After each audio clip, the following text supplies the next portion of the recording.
I move the motion relating to social housing in the terms of which it appears in the notice paper. Deputy Speaker, renters are doing it tough. Unit rents in Victoria alone have gone up 22% in the last year. The median rent now in Victoria is sitting at $500 a week. Tough decisions are being made by renters and other people around the country around the essentials of life. Decisions around food, decisions around fuel, around clothing and around skills acquisition. But there is a group that is actually doing it tougher than renters, and that is the homeless Australians, the invisible homeless Australians. Now, I was a frontline doctor for 26 years, and every single day my ward rounds would start in the emergency department. Why? Because I would be seeing homeless Australians every single day. And they came from all walks of life. Initially, they were older men. Then I started seeing older women. Then it became young men, and finally, young women. I recall vividly a young woman in her 20s who had addiction problems and was also a sex worker, who was homeless and came into hospital with an infection in her foot. She left after 24 hours because of lots of reasons. These people without a roof over their head lead chaotic lives. And I always kept a box of antibiotics by the bedside in anticipation that these patients would leave hospital, because I knew they would likely abscond. And she left and went out into the unknown. Now, I couldn't fix this problem as a doctor, but I'm now a parliamentarian and I certainly am committed to doing something about it. We have in Australia an acute imbalance between supply and demand. And there is one cure that will fix both the rental crisis and the homelessness crisis, and that is increasing supply. This is basically economics 101.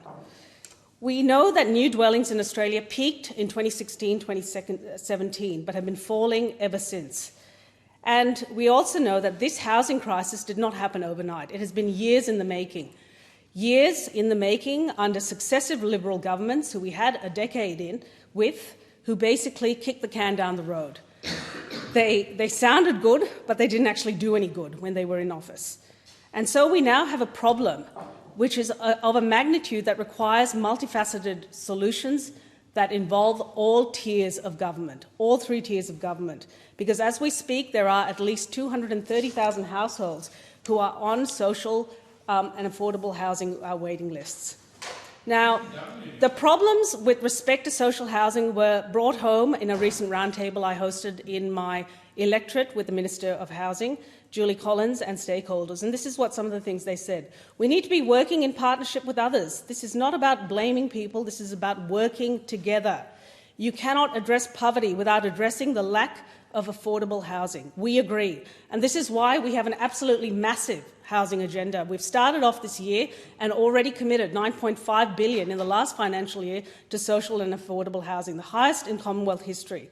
That includes $2 billion just passed a few weeks ago to the states in our social housing accelerator. Victoria alone got $496.5 million. And the Minister is waiting now on site so that she can sign off on this and we can start to build those homes.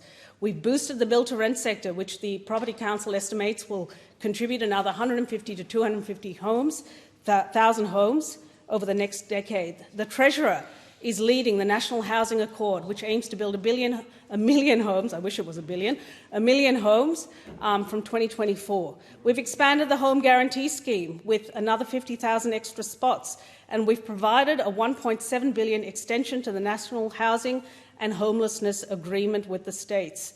And in the last budget, as you know, we increased the Commonwealth Rent Assistance by 15%. This is designed to aid those patients that I looked after every single day.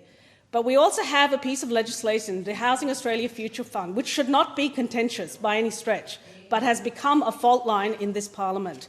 And I have no idea why, but I suspect it has something to do with the piety of the Greens and the inaction of the Liberal Party, who had a decade in government and now have the temerity to write to our Housing Minister demanding that she does something about social housing, but basically block this bill in the upper house. It makes actually no sense to me.